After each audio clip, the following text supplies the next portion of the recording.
আসসালামু আলাইকুম, ওয়েলকাম করছি রিয়াসাদ আজিম। ভিন্ন ধর্ম মতাদর্শী যারা শুনছেন সবার প্রতি আন্তরিক কৃতজ্ঞতা। বাংলাদেশে একটা ক্রান্তিকাল চলছে, গেল কদিন থেকে যে কোটা সংস্কার আন্দোলন চলছে, এর পক্ষে বিপক্ষে নানা পক্ষের অবস্থান এবং শেষ পর্যন্ত একটা সংঘাতময় পরিস্থিতি। আমাদের শিক্ষার্থীরা, আমাদের বিশ্ববিদ্যালয় কলেজের শিক্ষার্থীরা প্রাণ হারাচ্ছেন। অনেকে উৎসুক হয়ে আন্দোলন কেমন সেটা দেখতে গিয়ে প্রাণ হারিয়েছেন, এরকম খবর আমরা পেয়েছি। কার পরিচয় কি, কে কোন দল করেন, কে সংস্কার চান সংস্কার চান না, তার থেকেও বড় ব্যাপার আমাদের আপনজন, কারো সন্তান, কারো ভাই প্রাণ হারাচ্ছে, রক্ত ঝরছে ক্যাম্পাসে ক্যাম্পাসে। যেখানটায় পড়াশোনা হওয়ার কথা, যেখানটায় আমাদের জাতির ভবিষ্যৎ কারিগররা তৈরি হবার কথা, সেই জায়গাটা এতটা বিশৃঙ্খল 2007-08 ওই সময়টার পর থেকে আমি অন্তত দেখি নাই।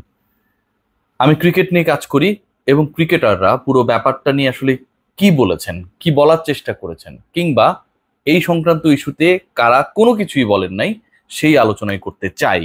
আমার কাছে অফিসিয়ালি 3জন ক্রিকেটার স্ট্যাটাস এসেছে। তাহিদ হৃদয়, তিনি বলেছেন সবকিছু থেকে দূরে আছি, তাই অনেক কিছু দেখা হয় নাই। আমার প্রাণের ঢাকা ইউনিভার্সিটি, তিনি ঢাকা ইউনিভার্সিটির স্টুডেন্ট। আর রক্তাক্ত না হোক, অর্থাৎ এই যে রক্ত ঝরছে ঢাকা বিশ্ববিদ্যালয়ে আমরা দেখেছি, বিভিন্ন স্টিল পিকচারে দেখেছি, বিভিন্ন মোশন পিকচারে আমরা দেখেছি, ভিডিওসগুলোতে আমরা দেখেছি, ক্লিপসগুলোতে আমরা দেখেছি যে ঢাকা বিশ্ববিদ্যালয়ের সংখ্যাটা সবচেয়ে বেশি। চানখারপুল থেকে শুরু করে, সায়েন্স ল্যাব মোড় থেকে শুরু করে, ওদিকটায় শাহবাগ কিংবা নীলক্ষেত মোড়, কোনো জায়গা বাকি নেই। ঢাকা মেডিকেল কলেজের সামনে একদিন আগে যে ধরনের সংঘর্ষ হয়েছে, যতক্ষণ ধরে সংঘর্ষ হয়েছে, এবং এতে প্রায় 297 জন বিভিন্ন বর্ষের শিক্ষার্থী, বিভিন্ন গ্রুপের শিক্ষার্থী ঢাকা মেডিকেল কলেজে চিকিৎসা নিয়েছেন, কারো কারো অবস্থা এখনো খারাপ হয়েছে। তাহিদিদা বলেছেন আমার ক্যাম্পাসটা রক্তাক্ত না হোক, কাউকে দায়ী করেন নাই, কিন্তু এই রক্তটা যেন না ঝরে সেই ব্যাপারটা তিনি বলার চেষ্টা করেছেন।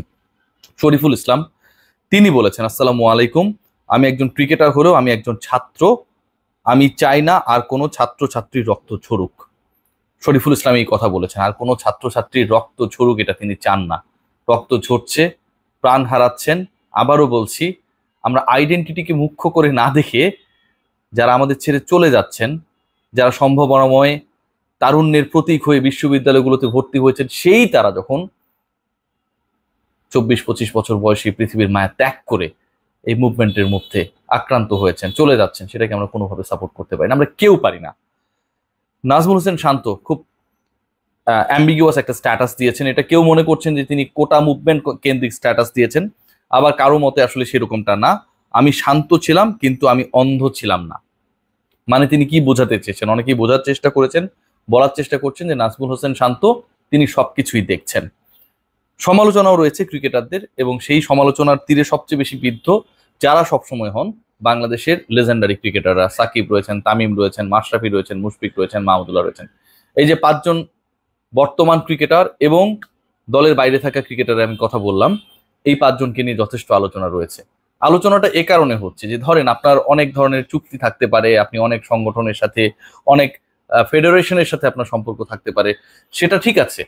কিন্তু সাধারণ শিক্ষার্থীরা, সাধারণ শিক্ষার্থী ওভারঅল যে যারাই প্রাণ হারাক, শিক্ষার্থী তো সবাই, ছাত্রই তো সবাই, ছাত্রীই তো সবাই, পরিচয় তো শিক্ষার্থী, স্টুডেন্ট। স্টুডেন্টদের যে রক্ত ঝরছে, স্টুডেন্টরা যে মারা যাচ্ছে, যাদেরকে তাদের বাবা মা কাঠের পয়সা খরচ করে, স্বপ্ন দেখে, জমি বিক্রি করে বিশ্ববিদ্যালয় কলেজে পড়তে পাঠিয়েছে, সেই তারা যে নিথর দেহ হয়ে তাদের সেই গ্রামের বাড়িতে ফিরে যাচ্ছেন, এটা তো সাপোর্টেবল না। যার কারণেই সেটা হোক না কেন, পক্ষ বিপক্ষ রয়েছে এখানটায়, যে কারণেই তো সংঘর্ষ। এই কথাটা বলতে আমাদের লিজেন্ড ক্রিকেটারদের সমস্যাটা কোথায়? শরীফুল বলেছেন না যে আসসালামু আলাইকুম, আমি নিজে শিক্ষার্থী, আমি চাই না আর কোনো শিক্ষার্থীর রক্ত ঝরুক। ক্লাসিফাই করেননি কিন্তু, কিন্তু শিক্ষার্থীর রক্ত ঝরছে। তাহিদ হৃদয় বলেছেন আমার বিশ্ববিদ্যালয় আর রক্তাক্ত না হোক। কেউ কি চায়? বাংলাদেশের প্রধান নির্বাহী যিনি, তিনিও কি চান যে বাংলাদেশের বিশ্ববিদ্যালয় কলেজ বা শিক্ষা প্রতিষ্ঠানগুলো রক্তাক্ত হোক? কেউই চান না। সো এই কমন কথাটা তো বলা যেত না? এই কথাটা তো বলার সময়টা এখনই। তাদেরকে তো অনেকেই ফলো করে। সাকিব, তামিম, মুশফিক, রিয়াদ, মাশরাফির কথা শুনে যদি অন্তত 10 জন করে, এই 5জনের কথা বলে 50 জন যদি সংঘর্ষে লিপ্ত না হোক, সেটাও তো অনেক কিছু। 50 জন সংঘর্ষে না গেলে একজন যদি 10টা করে ঢিল ছোড়ে, 500 ঢিল ছোড়া হবে না। একটা বিশ্ববিদ্যালয়ে 500 ঢিল কম ছোড়া হবে। আমাদের আইডলরা কেন যেন ঘুমিয়ে, আমি কোনো পক্ষপাত বা কারো পক্ষ নিতে বলছি না, শিক্ষার্থীদের ফেভারে।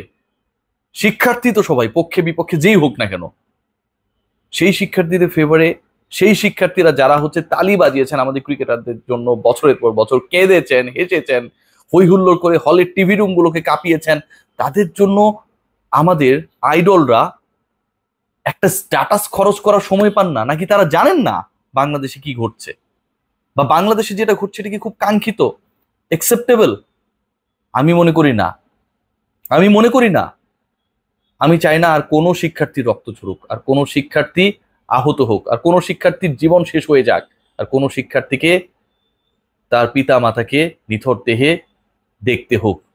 যে স্বপ্ন তারা দেখে পাঠিয়েছেন প্রাণচাঞ্চল্যে ভরা তাদের সন্তানকে বিশ্ববিদ্যালয়ে পড়ানোর জন্য, সেই স্বপ্নটা তাদের এই অঙ্কুরেই বিনষ্ট হয়ে যাক, আমি সেটা চাই না। শরীফুল স্ট্যাটাস দিয়েছেন, নাজমুল শান্ত কি বুঝাতে চেয়েছেন অনেকেই তার মতো করে বুঝেছেন, অনেকেই বোঝেন নাই। তাহিদ হৃদয় স্ট্যাটাস দিয়েছেন। আমি মনে করি বাংলাদেশের যারা আইডল, যারা আইকনিক ক্রিকেটার, তাদেরও তাদের জায়গা থেকে আপনি সেফে থাকেন ভাই, সমস্যা নেই, আপনার কোনো পক্ষ নেওয়ার দরকার নেই, কিন্তু এই যে সংঘর্ষ, এটা বন্ধ করার জন্য হলেও তো একটা স্ট্যাটাস আপনারা দিতে পারেন, একটা বক্তব্য আপনারা দিতে পারেন। এত কথা বলেন, এত আপনাদের কমার্শিয়াল এন্ডোর্সমেন্ট, এত আপনাদের ভ্যালু মার্কেটে, আপনারা এটুকু করতে পারেন না? আপনাদের জন্য আমাদের শিক্ষার্থীরা কত কিছু করেছে, আমরা কত কিছু করেছি। এই সংঘর্ষ থামুক, সমাধান হোক, আমি চাই সমাধান হোক। সমাধান ছাড়া কোনো কিছুই আসলে শেষ পর্যন্ত এটা শেষ হবে না। দ্রুত সমাধান হোক, আমাদের শিক্ষার্থীরা তারা ঘরে ফিরে যাক, ক্লাসে ফিরে যাক। যারা আজকে তার বন্ধুকে মারছে, সহপাঠীকে মারছে, পেটাচ্ছে, এটা কোনোভাবেই কাঙ্ক্ষিত না। আমার প্রত্যাশা আমাদের আইডলরা তারাও তাদের জায়গা থেকে যতটুকু সম্ভব তাদের জায়গা থেকে করার চেষ্টা করবেন। সবাই ভালো থাকবেন, take great care. Hats off to Shariful, hats off to Tahid Hridoy.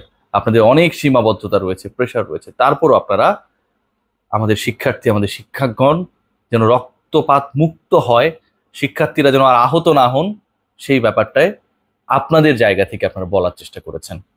Hats off to you all. সবাই ভালো থাকবেন।